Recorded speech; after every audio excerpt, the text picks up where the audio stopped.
गणपती बाप्पासाठी आपण वेगवेगळ्या प्रकारचे मोदक करतो।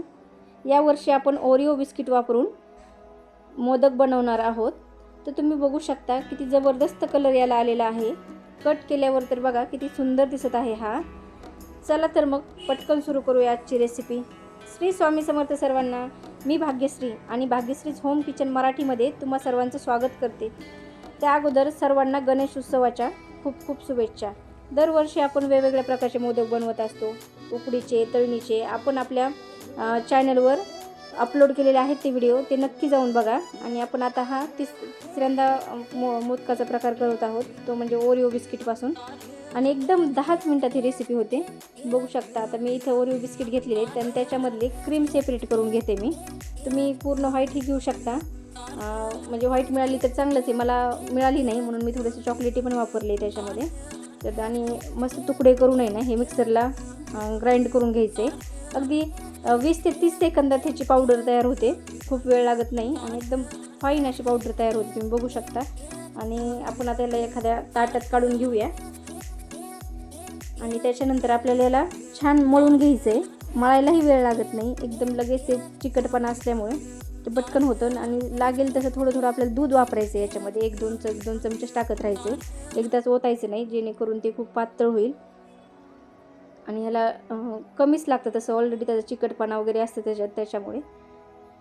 तर एकदम थोडं 1-2 चमचे टाकत राहायचे आणि असं मिक्स करून घ्यायचं छान गोळा कणकेसारखा, बघू शकता। आणि अगदी 2च मिनटात गोळा तयार होतो। आणि बघा किती शायनिंग आलेली याला, त्याच्यामध्ये काहीच टाकलेलं नाही आहे, फक्त ते मिक्सरला ग्राइंड करून आपण ते वाटून घेतलेले।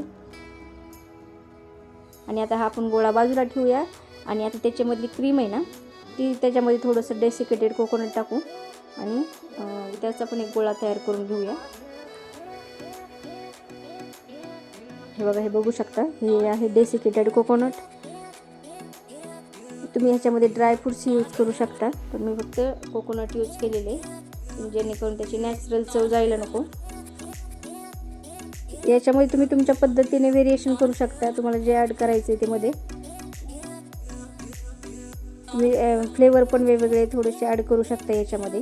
आणि ही पण व्हाईट पण होती माझ्याकडे, थोडेसे बिस्किट मिळाले होते मला, तर ती पण क्रीम आपण त्याच्यामध्ये पण डेसिकेटेड कोकोनट टाकून आपण थोडंसं असं मिक्स करून घेतलेले। आणि आता हा माझ्याकडे मोल्ड होता, त्याला मी तूप लावून घेतलेलं आहे आणि याच्यामध्ये आपण आता हा गोळा भरून घ्यायचा आहे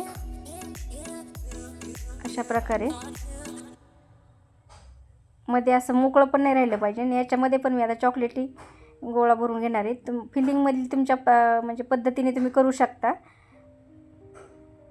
आपल्याला जशी म्हणजे डिझाईन पाहिजे मध्ये तसं तुम्ही। आता वरून मध्ये दोन्हीच्या सेंटरला मी हे व्हाईट क्रीम घातलेली आहे आणि वरून परत त्याला आता मी पॅक करून घेणार आहे। हे बघा, बघू शकता। आणि हळूच असं ओपन करायचं, डायरेक्ट पण करायचं नाही, जेणेकरून हे 2 भाग असतात ते ओपन होऊन जातील दोन्ही। ते बघा किती छान शायनिंग अशी आलेली आहे त्याला, छान असा मोदक झालेला आहे। आणि अगदी 10च मिनिटात होतात, त्याला गॅसची गरज नाही काहीच नाही। जेव्हा गडबडीच्या वेळेस आपल्याला मोदक करायचे असतात तेव्हा हा एक ऑप्शन खूप छान आहे, तर तुम्ही नक्की करून बघा।